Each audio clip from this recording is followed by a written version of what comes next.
are now plugged into Hooked on Sonics with Roots and Tone Capone.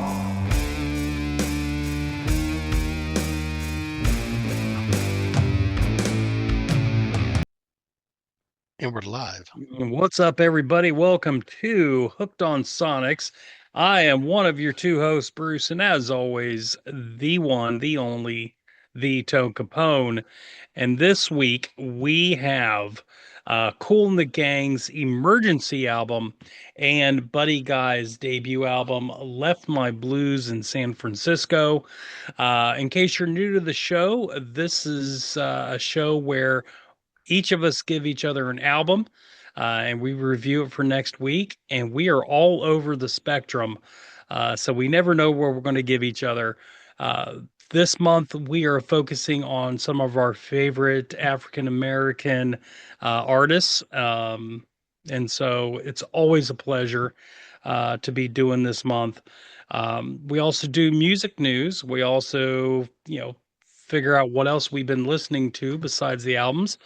And, all kinds of stuff comes up in the middle. Before we get into it, Tone, how are you, my friend? Good evening.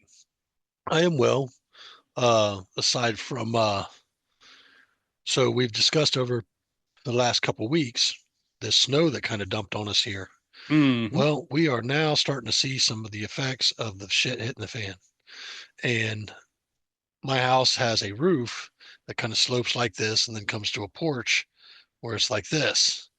And we have water damming up because the gutters are just loaded full of ice. And what happens is that water, your house hottest points push that water to where it's going to go.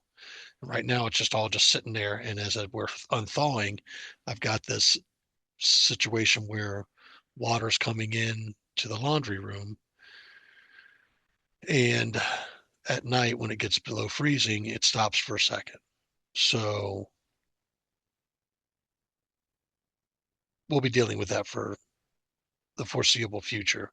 I'll let you know how things turn out afterwards. Yeah, that's right. But other than that, man, just trying to keep it together.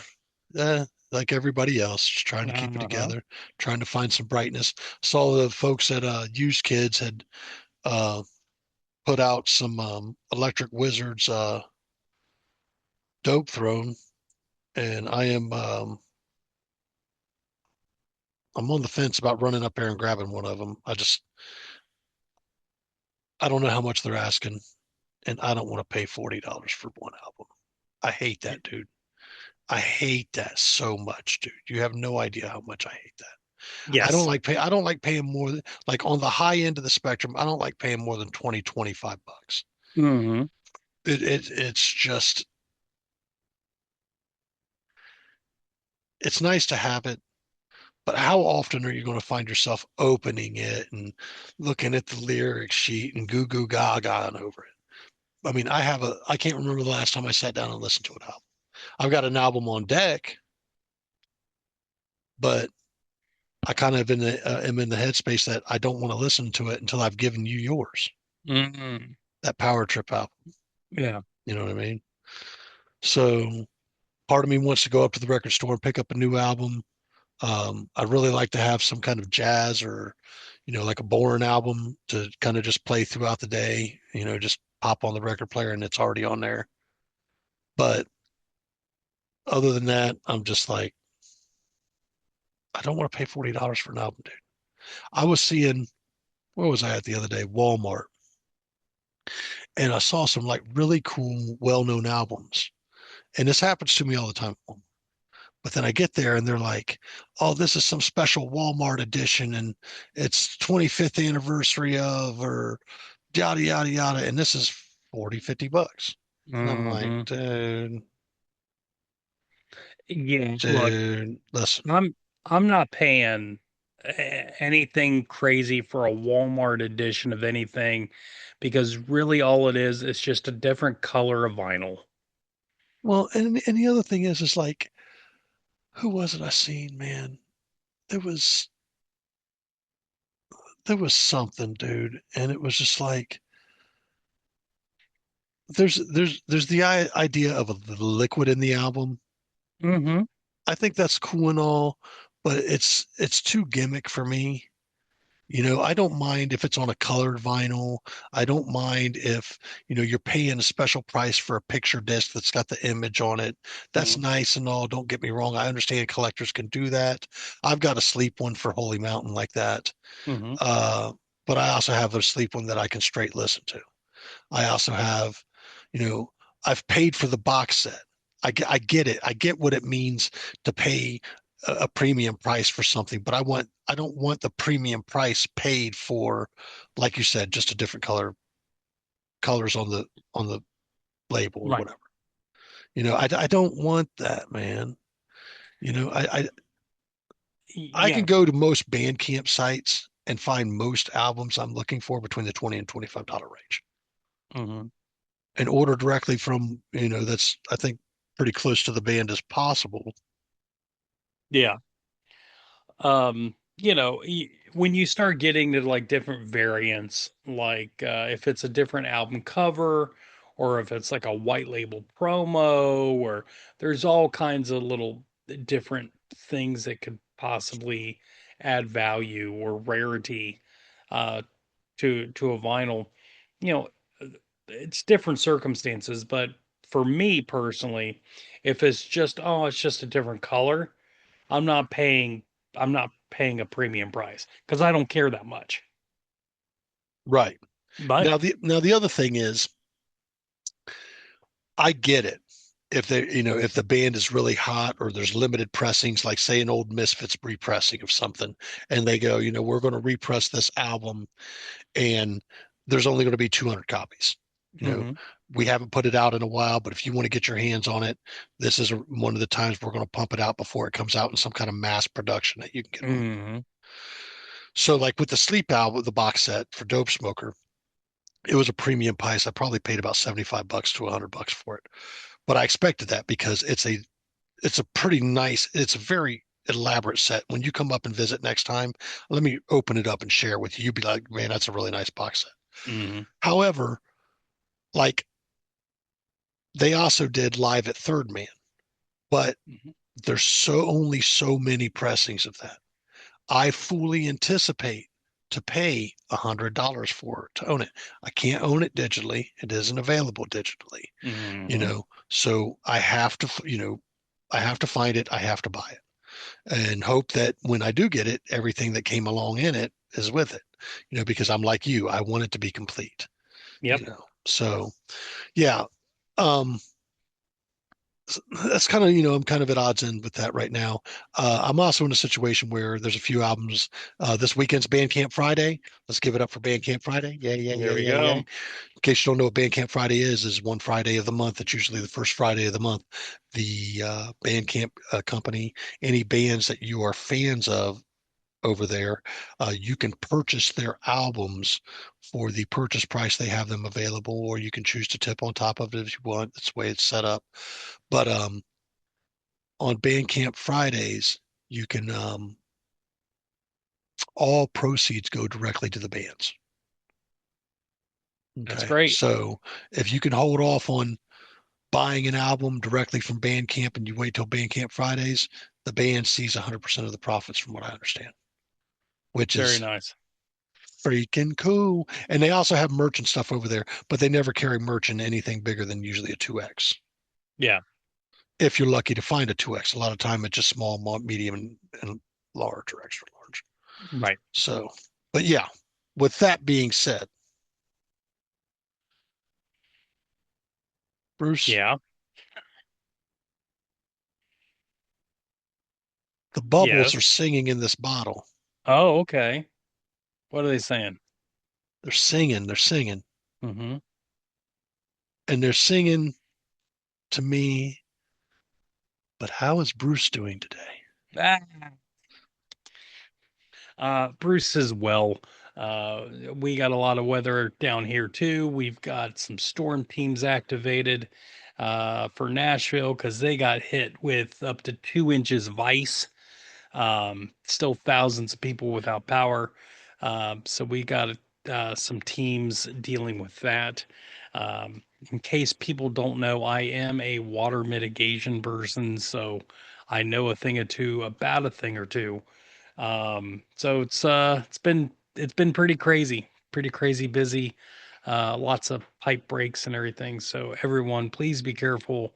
And next time it gets really cold for extended period of time, crack your uh, crack your sinks and things like that. Let the water drip a little bit to help cut down on freezing busted pipes. So, Yeah. uh, other than that, pretty good.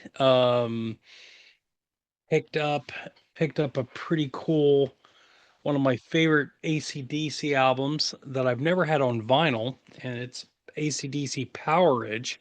What was on that one, man, if you don't mind me asking? Because Yeah. I've seen it many times over the years, and it's not one, I'm not the big AC/DC fan that you are, so I never hmm reached for it. This album is widely considered like the deep cut album. Like this is like the true AC/DC fans' favorite album. It's got Rock and Roll Damnation, Riff Raff, Sin City, Gone Shootin'. Those are some of the big songs. Um, but this is just a phenomenal album. One of these days I'll give it to you. And then uh, got the nice little insert here. This was a later pressing. It was the Super Saver pressing, but it's a really clean copy. So we just had to get it. So, Nice. hmm let's see what else have I been listening to.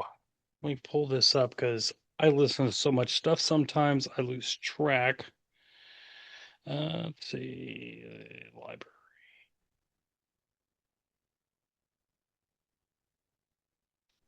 See, I was listening to a little Kim, some Dale Watson. Remember the band Girl School? Yep. Yep. Listening to their Hit and Run album. Um, the new album from The Damned, Megadeth's new album. So plenty, plenty of stuff that I've What are been your thoughts listening on to. that Megadeth album? I haven't Uh, listened to it entirely yet. yeah, I really enjoy it. I think this is a great job by Dave and Company. I was going to mention it a little bit later in the news, but it is the number one album period in the country. So that's that's pretty awesome. Yeah, this from what I thought I saw it was their first Not number just one. rock album, number one album. Yeah. What a major accomplishment, especially for metal, hard rock in 2026, because um, it as kind of seen in during the Grammys there last night. Uh, rock's really not represented anymore in the mainstream. So it's good to see some of the old schoolers getting it done, and they did a great job. And Dave did a great you job. enjoy the album. I do. So being that I gave you an album a couple albums back, hmm Dystopia, hmm would you say this is just as good an album or better? I would say at least just as good. I'd have to go back and listen to Dystopia uh, to to really say it's better or not. But for me, this again, two of my favorite albums. Well, my favorite Megadeth album is Countdown to Extinction. For What? me, that's my favorite. Oh man. I know you're poo poo because we gotta have the first one, which sounds like ass. But uh this yeah, this is a really solid album. Really solid album. So So I'm going to tell you, like I've told you a dozen times before. I've even talked to Chuck about this. There's a reason why, to me, it didn't matter how I went back and listened to the discographies. mhm. Why the Megadeth and the uh,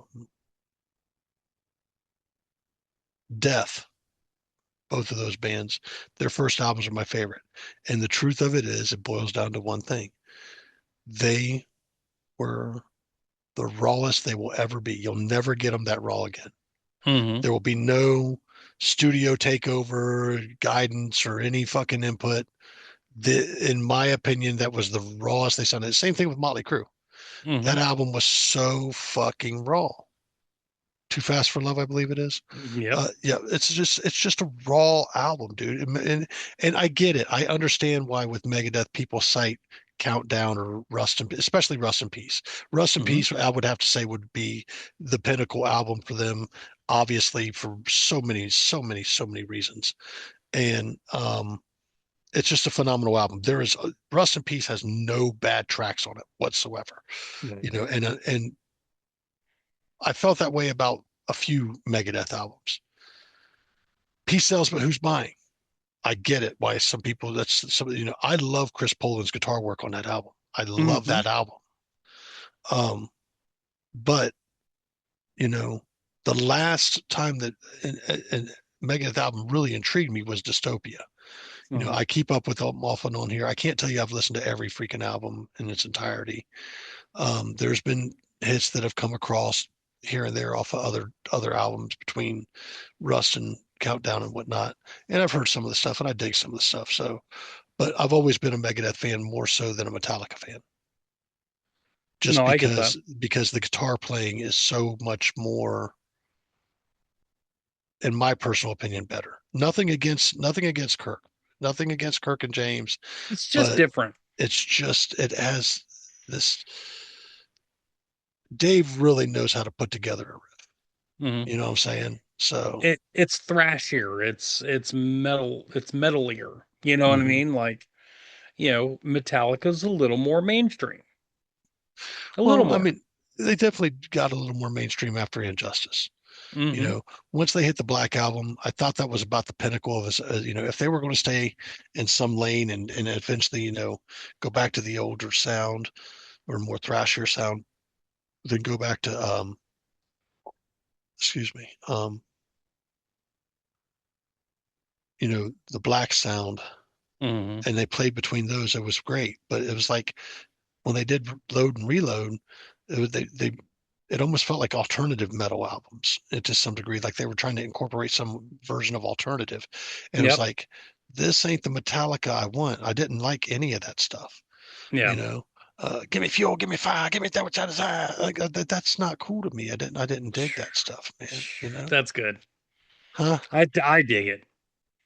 I I dig don't, it. dude. I'm not saying either of those albums are, Uh, top to bottom masterpieces, but there's some good stuff on there. but I will say this, especially with Load and Reload, I really couldn't find much I liked on that.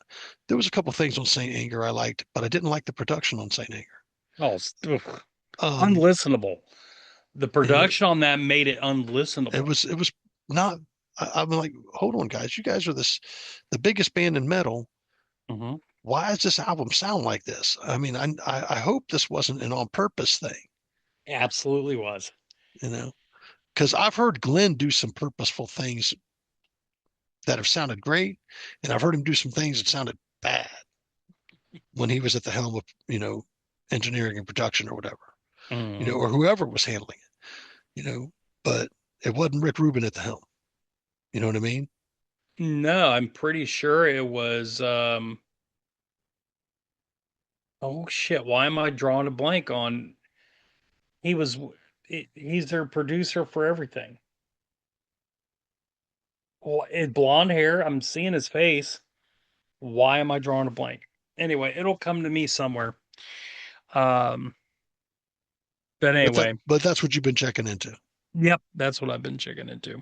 Good deal. Yep. Me personally, listen to a lot of the Blood Incantation discography. Picked all of that up over on Bandcamp.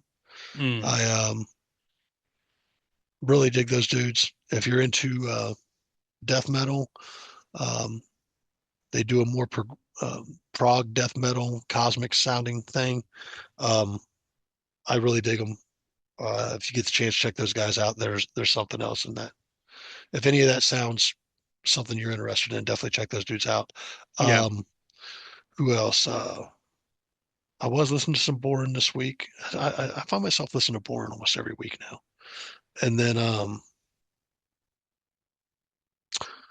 was doing that finishing up my deep dive on Immortal, and I'm in the home stretch now. But I found a Demonaz solo album out on Amazon, and was researching that, and I think I'm going to pick that up. I'm going to pick up the uh, Immortals Northern Chaos Gods album, and those are probably the next two albums I'm actually going to pick up. Checked out a little bit more Midnight. Um, dig those dudes, but I don't know that it's something I want to listen to all the time. Uh, I like dark subject matter. I don't like demonic subject matter. Does that make sense? Absolutely. You know, so um, and sometimes I feel a certain darker energy around music, and I just go, Hmm. while that's really cool, I'm just kind of not. Yeah, I'm not here for that. I don't want to be chanting that. You know what I mean? You know Hmm. what I'm saying? So, um, it's just not who I am. If that's your thing, good to you, man. Good to you. It's your thing. Music touches everybody in different ways. But yeah, that's pretty much what I've been checking into. Um, Getting ready to finish, moving through some more deep dives of since listening to Bourne and they're kind of this noir jazz thing, I have been kind of listening to and doing research on some of the jazz greats and stuff and whatnot. Hmm. And you're going to get hit with a jazz album this evening. Ooh, So let's uh I can't let's talk wait. let's talk news real quick. But Yeah. before we talk news, what are you drinking? Well, my friend, brought to us by the same people that brought us Jack Daniels from Lynchburg, Tennessee, Happen Harry's Tennessee Lager. Another lager. I like That's the right. label. Yeah, it's really cool. So, um, very old school there. A little story there. Let me pull up the info on this stuff. Let's see. Let's see. Da, da, da, da, da.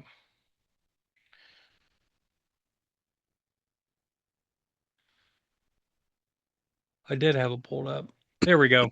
It's a 4.9% ABV, 14 IBU, and it is good all year round. Um, it's been around for over 50 years. Um, let me give a let me give a little sip here. I've another one. Get a little another. So good. Um, the finish on this is really it's very clean, it's very crisp, it's you know really nice. Again, a social beer at 4.9. Um, it's a little sweetness, just a little hoppy. Um, just it's a good beer. I mean, it's just a good beer. I've never had it before. Um, I was looking at a place um, that had a water loss, and I was like, well, since we're here, might as well check out their selection of beers, and here we are. So yeah, I'll give this thing a 4.5. This is pretty darn solid. Nice. Happen Harry's, based out of Lynchburg, Tennessee. What do you got, my friend? Well, I got so thirsty there. I took a little sip of what I had, Hmm. just hit it with a chaser, but I'll go ahead and explain. Once again, making its appearance on the show, the skulls of my enemies. Inside here is a um, silver uh, G4 tequila. This was a tequila that was a little tricky for me to find for a little while. I believe it's additive free, which is something I really like, where they don't mess with the flavor by adding and a bunch of different stuff to flavor it up. Um, although there is one out there I'm going to be trying soon, I think called Suavecito that does a flavoring, but they use agave flavoring, like an agave syrup to kind of sweeten things up, which Hmm. it's still an additive, but it's derived of the agave plant. So split hairs there, however you wish. Yep. With that being said, I hunted this bottle down for a while, and a lot of times when you do a lot of bottle hunting and you have high expectations for a bottle, especially reading wonderful reviews and things online, Yep. you kind of get your hopes really up about a bottle. Sure. Unfortunately, this was a bottle that let me down. Um, it is Really? by no means. Give me a second. Let me take another sip here.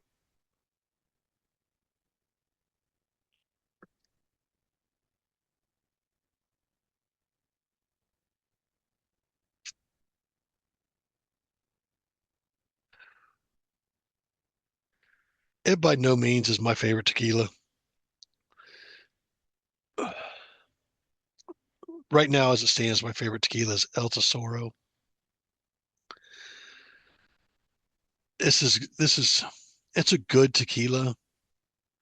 I don't know that I would want to shoot this. I don't know that I like sipping this. Um, it is a tequila I'd be just fine mixing. It'd probably make a great mixed drink. Um, but I don't. It's not a tequila I like neat. It's got a great tequila flavor, but the back end is a lot of heat in the back of my throat, and I think it's still maybe roughly 80, 90 proof. But that's not something I like tequila to taste smooth, and maybe the burn come a little bit down in the stomach or something. You know what I mean? Hmm. Not off the back of my throat, and then because that's the type of stuff that makes me get sick. Yeah. I just Yep. and I can drink just about any kind of tequila. I'll finish this one. It's not that big a deal. As a matter of fact, I'll probably have to take a few more sips on it, pour it into a Sunny Delight I got here in the fridge, and just chug it. But I'm going to give this thing a 3.5. Not my favorite tequila. I know that other people out there would probably rate this much, much, much higher. But I implore you, if you're a fan of this, tell me what you think of El Tesoro by comparison. I'll Yeah. be hopefully we'll be getting a bottle of that Suavecito soon. I guess it's $70 a bottle. Kate's interested in getting it, but um, hopefully we get it soon and I can give a review of that on the show. There you But go. yeah, 3.5. It's not it's not great to me, you know. I would rather drink that beer you're drinking on. I just bring you some. That'd be wonderful. I would No. appreciate that. Are you coming up soon? I miss you. I miss you. I'm not until everything thaws out. I don't think we're going to be doing much shit. Kate and I went Ah, over our taxes, and if there's anything that we're going to do anything with, this is probably where it's going. there you You go. know what the funny thing was? We were talking about Hmm. remodeling the laundry room, Hmm. repainting it, getting new washer and dryer set up in there where they're on pedestals and they're front loading and stuff, Hmm. putting in new shelving. Looks like it's going to happen anyways. There you go. Ugh. Yeah, all right, dude. You got any news for us so we can get into these reviews? I do. So, like I previously mentioned, Megadeth, latest album, come out as the number one album in the country. So that's fantastic news. Uh, Congratulations, Dave and gang. absolutely. Hot off the presses, Van Halen, who's notoriously quiet about releasing anything special. They have released a expanded edition of 5150, 3 CD, one LP, one Blu-ray. They're celebrating their 40th anniversary of that album in March. Um, 5150. Ain't that that's a Hagar album? is the first of the four with um, Sammy. Let's see, they're That's gonna. crazy, dude. Mhm. Who has the rights to Van Halen? Alex? Alex and Wolfgang and Dave. So they would have had to all come together to make that happen, wouldn't they have? Well, it may, for this stuff, probably mainly Alex and Wolfgang. I don't know if Sammy still has any kind of say in anything, um, but yeah, pretty cool thing where it's remastered, the original thing, the original album, and then there's a second CD of rarities, different edits, live versions of some different things. There's a whole live CD from a New Haven, Connecticut album, or I'm sorry, show, and then the Blu-ray edition of Live Without a Net with an HD upgrade and the Dreams video.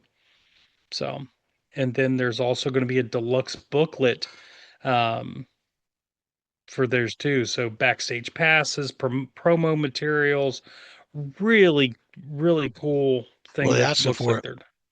they're. Doesn't say in the press release here, so you know, That's a lot of cool stuff in something like that. yeah, and yeah, again, I'm not a huge Sammy guy at all, but there's some good stuff on that album, and a few others. So, if you're a Van Halen fan, probably something you want to check out for sure.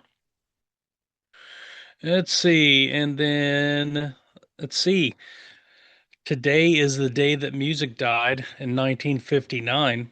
Buddy Holly, the Big Bopper, and Richie Valens tragically died in a helicopter crash. Um, and Waylon Jennings was supposed to be on that ride. Um, and he gave his seat to the Big Bopper. So, and Wow. he lived with that guilt for a very, very long time. Wow. Mm-hmm. Let's see. Any interesting albums? Not really. So there you go. And that's what I got With the for the news. news. All right. All Yeah, right. dude. Let's get into these reviews right quick. Who Mm-hmm. was up this week? I think I'm up because you went last time. Okay. Kicking and screaming, I might add. Oh, are you kicking and screaming today too? No. All right. What did I give Okay. you last week? Well, my friend, you gave me Kool and the Gang's Emergency. Pretty sure that you said that you've seen Kool and the Gang more times than pretty much anyone. Is that correct? That would be correct. Okay. I've seen them a lot. Like if I had to rank the bands I've seen the most, Hmm. it would probably be Kool and the Gang, Parliament Funkadelic, um, Slayer, um, Fear Factory, and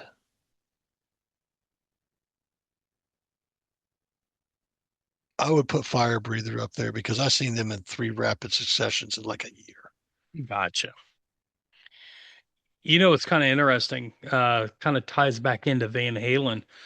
Kool and the Gang actually opened up for Van Halen in 2012 and 13. So That's how pretty cool is cool. that? That's Thanks cool. to Dave. Dave's a huge fan, so he had to bring him along. So, uh, That's awesome, dude. yeah. What are your kind of what do you like about this album? Dude, I'm gonna tell you what, man. I own their greatest hits, and Mm-hmm. I'll tell you what. I can throw that album on any day of the week. And it just Mm-hmm. reminds me of a great time during my childhood of going to the Ohio State Fair and catching them every year. Mm-hmm. We would get free passes because of the organization my stepbrother was through. We would get free passes to the fair every year. And my parents, they would, when we become of a certain age, they would let us loose at the fair. And me and Michael would go out. And then at the end of the night, we would catch up with the family and go catch the show.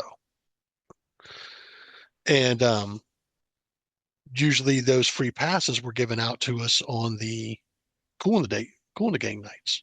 Hmm. So I got to see Kool the Gang a lot of times, dude, and was really always had a good time with those guys. Still love them as a band. I think um, the bass playing in that band is so just powerful. I Hmm. think the singing is powerful. I think lyrical content is powerful. I think there's just something in it that moves you, man. If you can't listen to Kool and the Gang and feel cool, there's something wrong with you, man. All right.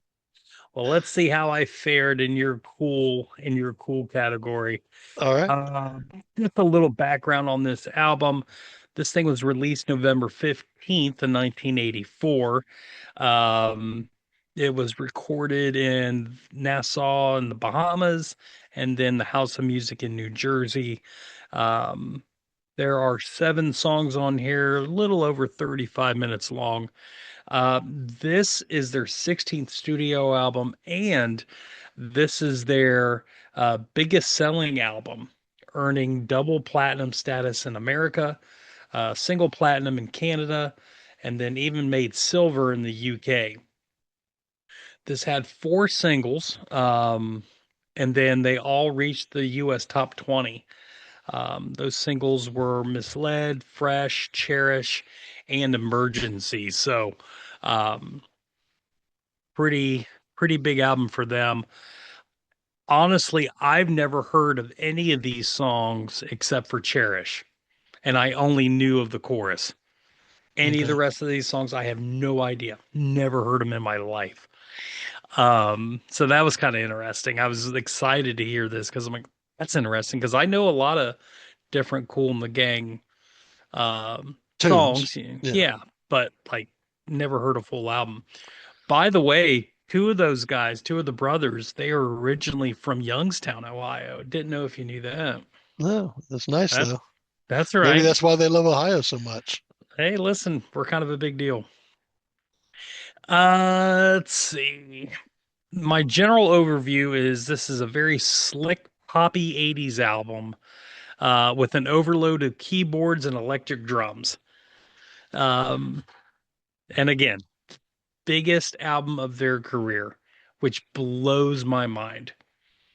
This was their 16th studio album, 16 albums before this, and this was their biggest one. Pretty wild. So here we go. First off is Emergency. It starts off with some fingering guitar solo stuff, lays into a funky synth heavy groove. I encourage everyone to check out the video for this. It's ridiculous. And lots of hysterical choreography, the lip syncing horns. It's fun. I mean, it's the 80s, baby. Uh-huh. What are you gonna do? It's got a good groove, but it's super repetitive and probably about a minute too long. Um, I gave it a B minus. It was good. Ugh, It was good, that's but a title track. I know. I don't see how this became a top 20 hit.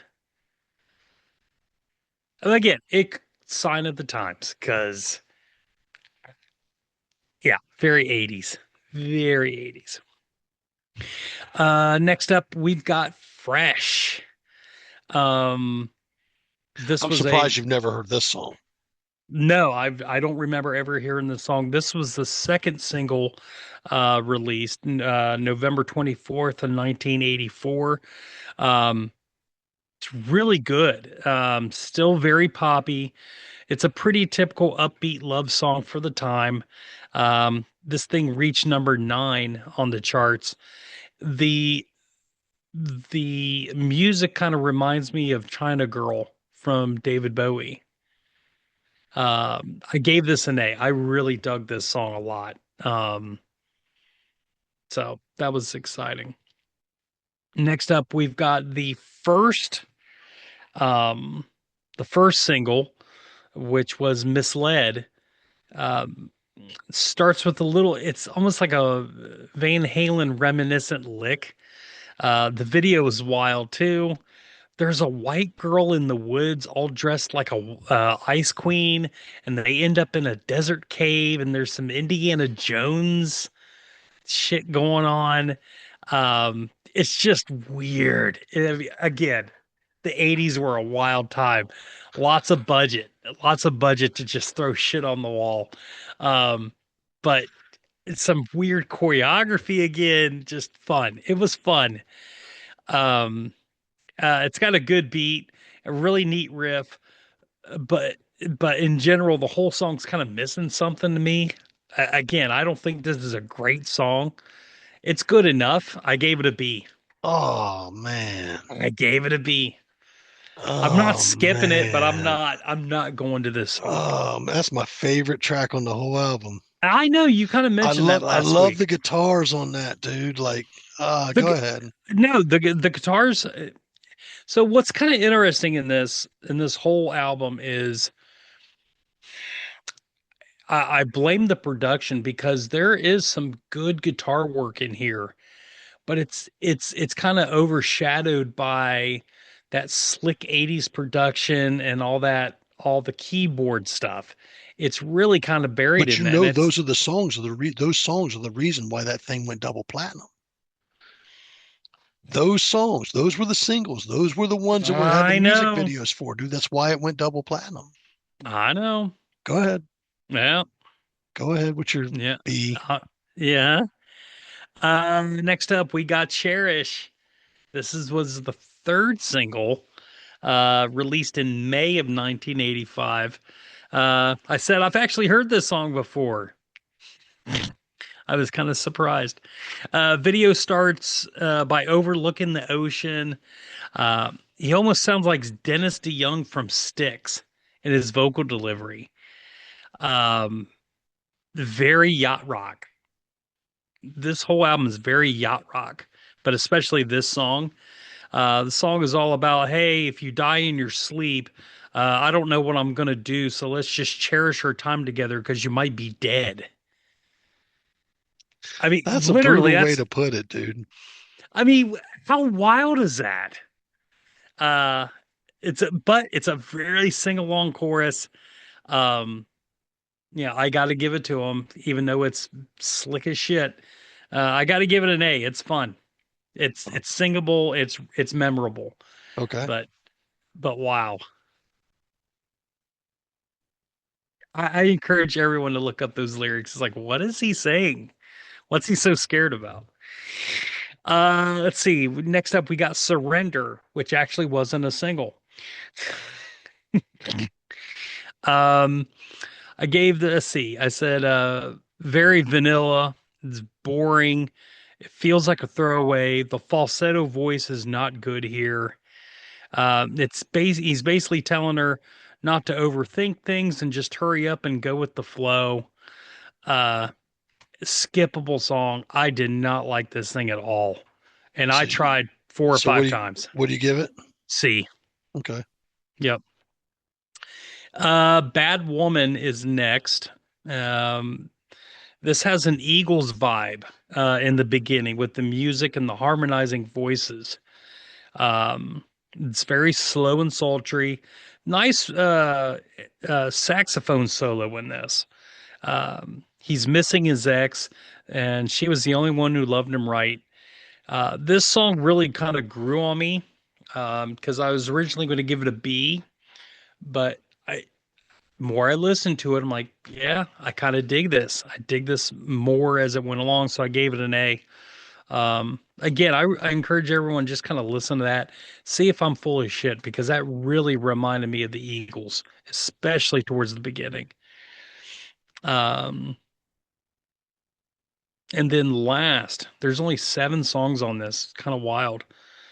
4 of the 7 songs were top 20 hits. And you dinged him. I Go dinged them. ahead. Yeah. Go ahead. Uh, Last one is "You Are the One." It's a keyboard heavy pop gospel song. This doesn't feel or sound like a gospel song in any way. It's a good message, but there's nothing extraordinary about the music.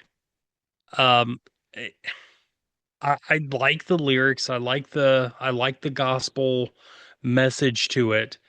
Uh, but just musically, it didn't click. I ended up giving it a B plus.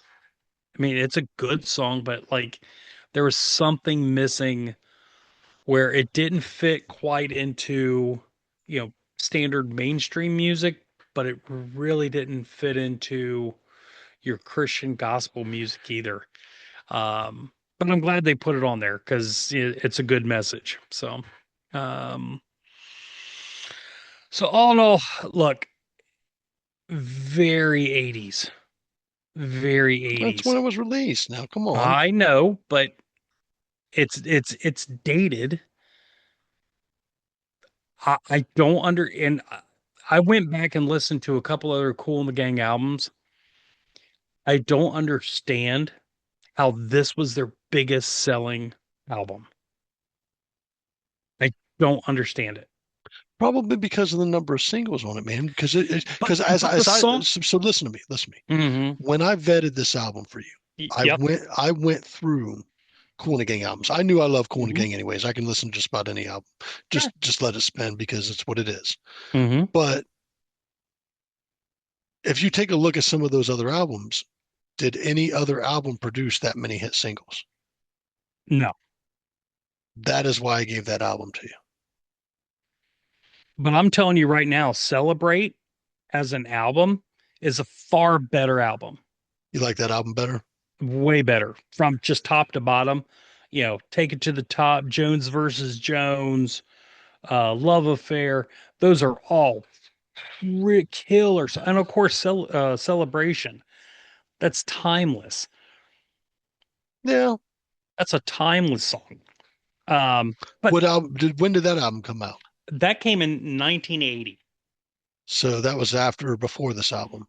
Yes, this Emergency came out in 84. Yeah, I know there's been lineup changes and stuff with the A band, and lot of, I yeah. know there was a singer change as well. Hmm. So um, to say there aren't different eras of Kool and the Gang, Hmm. you'd be foolish. You know what I mean? Sure. However, you know, they're one of those bands that I feel often get lost. Like you don't hear anybody talk about Kool and the Gang, dude. You really don't. Mm-mm. You really don't. And I think I think they had a major cultural impact. I think they are one of the most wonderful things to come out of the 70s and 80s, as far as, R&B and, pop style 80s music. I totally dig them as a band. And if you've ever seen them live, they're a lot of fun. Well, Yeah. this is ladies' night, and I feel all right, 'cause this is ladies' night. Oh, Oh, what a what a night. night. You know what I mean? So it's hard not to dig you some damn Kool in the Gang, man. Yeah. If you don't dig some Kool in the Gang, then you ain't got no damn soul, man. I'm No, sorry. I get it. And this album Again. for me personally, it ranks about a nine. Okay. It ranks somewhere right Mm, around a nine for me because, I agree with you. Some of those tracks aren't as strong as the other tracks, hmm but there are some pretty damn strong tracks on that album. And Emergency wouldn't be one of the singles I absolutely, hmm my favorite track is Misled. I mm, love the guitar on there. I love the yeah. misled, led, the echo effect and shit. Those are things that I dig during that 80s sound. You know what I Yeah, mean? yeah. Yep. So what are you giving this thing? Uh, you're gonna hate me. Ooh, that's brutal. Uh, But I'll tell you this, if you give it less than what I expect you to give it, you're a liar. But go ahead. no, I'm being truthful. Uh, this is my personal opinion on it. Do I like Kool and the Gang? Yes. Am I going to listen to this album again? No. This was kind of a disappointment as a whole, because of the other Kool and the Gang albums that are just better, in my opinion. Okay. Um, I'm going to give this a Do you seven and a, feel seven and a half? yep. Do you feel that after listening to some of the other Kool and the Gang albums, that this album was just too commercialized? I think, I think the production on it, even for 80s standards, is just a little too much. It's just a little too much. Yeah. A little too much keyboard, synthesizer, whatever. Um, Again, if those guitars were a little more upfront, if they had a little more crunch in them, it'd been a different ball game.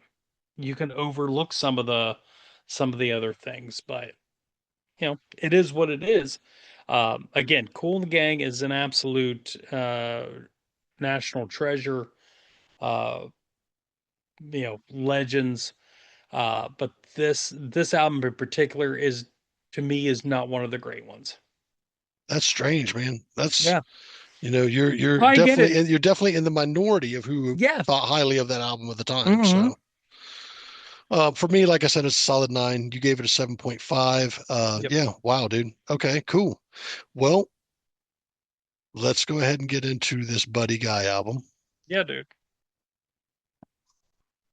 You gave me Buddy Guy Left My Blues in San Francisco. Hmm. Um, this is a pretty straightforward blues album, with definitely some R&B style tones, songs going on in here. Um, I want to say the bass playing on this album is great. Guitar playing and singing on this album is great majority of the time. The band is put together nicely, and there's once again all the players are here. This is a solid blues album, and that's my initial take on this. Hmm. Okay, so let's start off with track 1. Keep It to Myself. Um, I almost gave this a B. I wasn't Mm. kind of feeling it right off the rip, but then once it finished, it said, this is a solid blues album opener. I love the lyrics and they're straightforward. This is a pretty straightforward blues, man. When this dude tells it like it is, he's telling it like it is. There's no, it doesn't it doesn't come off as tongue in cheek. It comes off in, man, this is the shit I'm dealing with at home. Mm. And that's what the blues is. Okay. And that's something I really dig. Track number 2, Crazy Love. This is an upbeat blues track. It's fun for the blues. Um, let's get crazy, man. Let's get crazy. I gave this one an A. I dug it. Thought it was a pretty good track. I mean, we're on a pretty good roll here, and blues isn't an avenue I've seeked in deep. I've gotten my toes wet, checked out a few things. It's kind of like jazz for me. Uh, Hmm. every once in a while I dip my toes in and check out an album here and there and whatnot. So, um, yeah, I gave that one an A. Track number 3, I Suffer with the Blues. I love the slow blues, soulful singing, and killer guitar here. Some wonderful keys on this track. Um, this is the blues. Yeah. This is 110% the blues. I gave this track an A plus. This is probably my favorite track on the album. Mm. I absolutely love this track. Um, give me 1 second. Track number 4, When My Left Eye Jumps. Um, the This is a slower, mellow blues, almost gospel sounding track. There's some keys on here. And while I really, really, really love the guitar on this track, I have to give it a B because to me, it kind of just didn't like, it's just a bit of a notch down from those first 3 tracks. You know what I Mm. mean? And especially coming off that A plus, Hmm. this track doesn't quite hit it as great for me. You know what I'm saying? Yeah. So track number 5, Buddy's Groove. This is a mid-paced, nice slow solo, nice tempo also going on here. Felt more like an R&B, uh, and the vocals sounded distant. So for this track, I don't know if all these tracks were recorded in different areas or if they were recorded at different studios or what happened here. But Hmm. for this track, the vocals sounded super distant on the track, and I don't like that. Um, I didn't care for it. Um, it's still a good song, so I went ahead and gave it a B.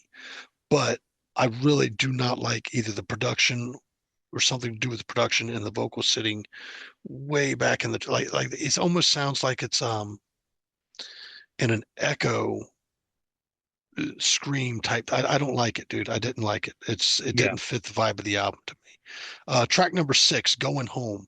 I said this is another mid-paced R&B style tune. Solo jamming. I really feel like this is the type of tune that could be put on a soundtrack.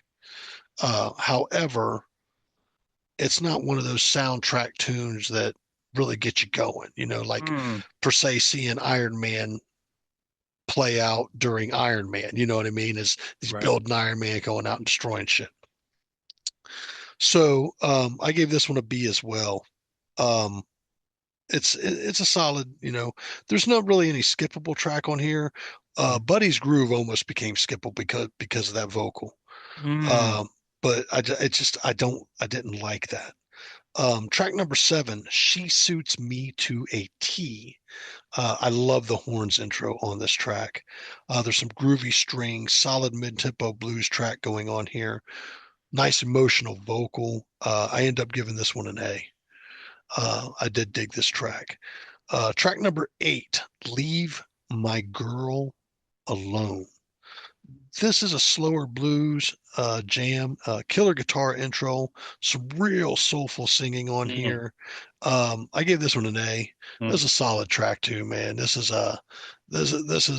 it's a bit of a banger, that's for sure. Um, Track number 9, Too Many Ways. This is an upbeat R&B style tune. There's a solid solo here. I really dig the bass line here, but once again, to me, this doesn't stand out as on that upper echelon of the tracks on the album. So I gave this one a B as well. Um, Track number 10 is Mother-in-Law Blues. And let me tell you, I don't know about you, Bruce, but I've had those blues. And I'll it is drink to not that. fun. It is not fun to be in those shoes when you're feeling those mother-in-law Mother-in-law blues. blues. That is for sure. So this is a slow blues jam about real mother-in-law blues. That's all I can tell you. You got to hear the track. It's something else. Yeah. I gave this one an A plus. It's the only other A plus on the album. Absolutely love that track. Um, it's a banger. Um, Track number 11, Every Girl I See. I said this is another upbeat R&B. I love the horns and guitar here. I love the bass line. It's a good closer, but to me, it's just not like, once again, coming off that A plus, Mm-hmm. it just doesn't hold that upper echelon, man. So I end up giving that one a B as well. Mm, So I mean, all in all, this is a solid blues album. If you're into the blues, I really thank you for, shooting this album over to me. Definitely going to be checking out some more Buddy Guy stuff. And when I go to do my deep dive on the blues, I'm sure I've listened to a couple Buddy Guy albums or pieces of them here and there. Um, all in all, it's a solid blues album. We got 11 tracks. Um, Give me 1 second here. 11 tracks. I've got one, two, three,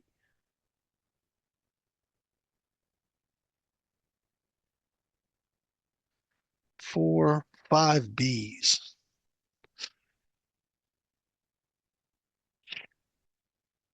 but they're not bad bees. The one of them could have been a C. Oh, the Buddy's Groove. Yeah, it could have been a C. Like I probably should have dung that a C. I really, if I were ever to listen to this album again, I don't know that I would be grooving to Buddy's Groove.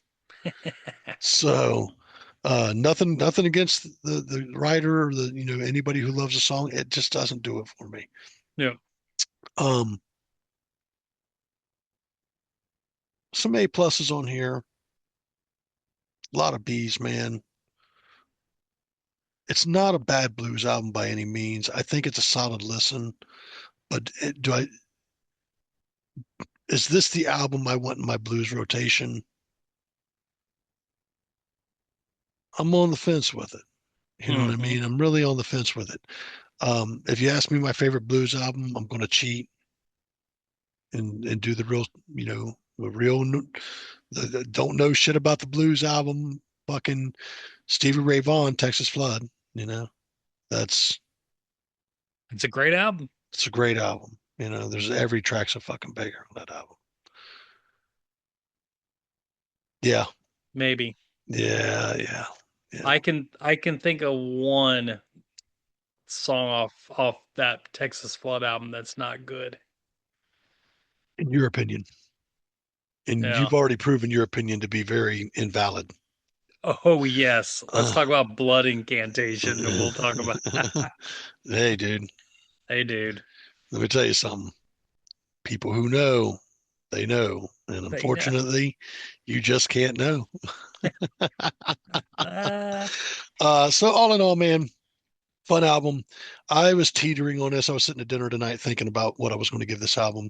It's definitely interesting enough for me to want to check out more Buddy Guy when I go to do my blues thing, or check into a blues album. So I'm going to give this album a solid 8.25.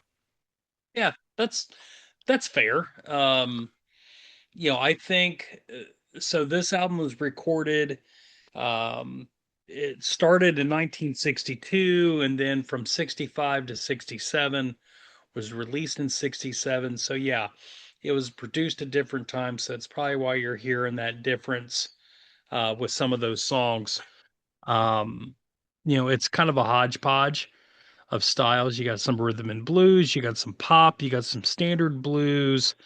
Um, I gave you this album because Buddy Guy, his a lot of his studio work is really overlooked by how good he is in concert. So I really wanted to focus on, hey, let's go to the beginning.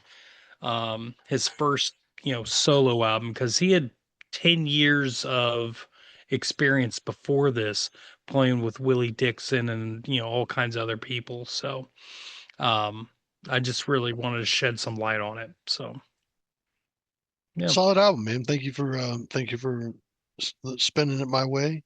Yeah, I'm man. sorry the Kool the Gang didn't rank as high for you. Fun album still to me.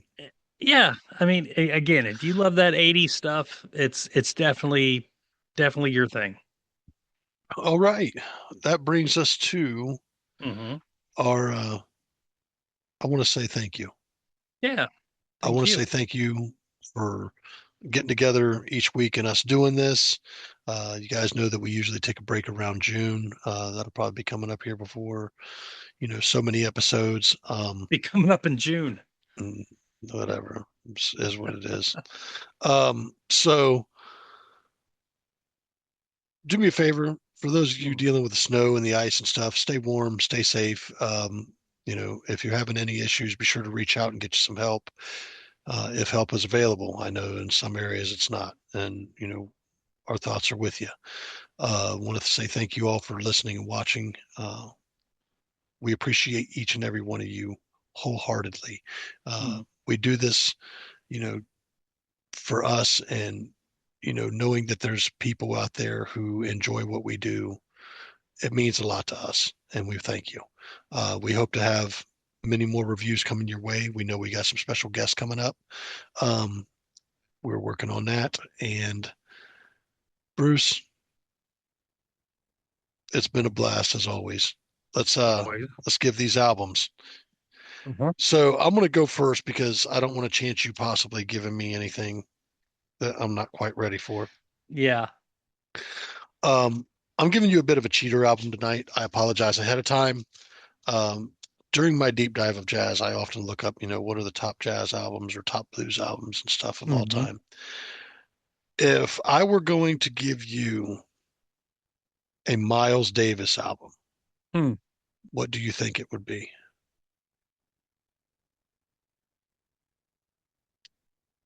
I would say either Bitches Brew.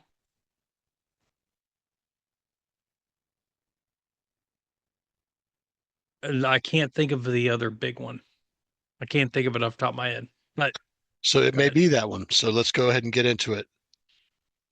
Across several different situations, I've seen that this album is supposed to be considered of the highest regard in jazz. Hmm. And I've listened to it a number of times since first listening to it. I dig it. I dig it a lot. I can understand how it can be a great album.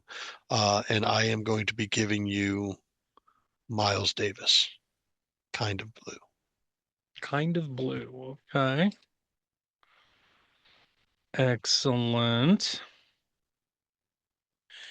And my friend, so as I was listening to this Kool and the Gang, it reminded me of another band that I really dig, but the production of a lot of their studio albums always kind of left me frustrated. And I always dug their live sound a lot better. So I did some digging and I found a live album, mostly live album. There are a couple of newer studio tracks on this that I had to give you. It's got one of my favorite versions of one of my favorite songs by them. And I am giving you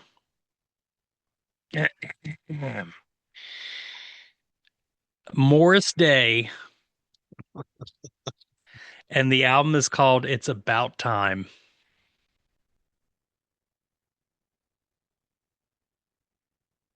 It has got a killer version of Jungle Love.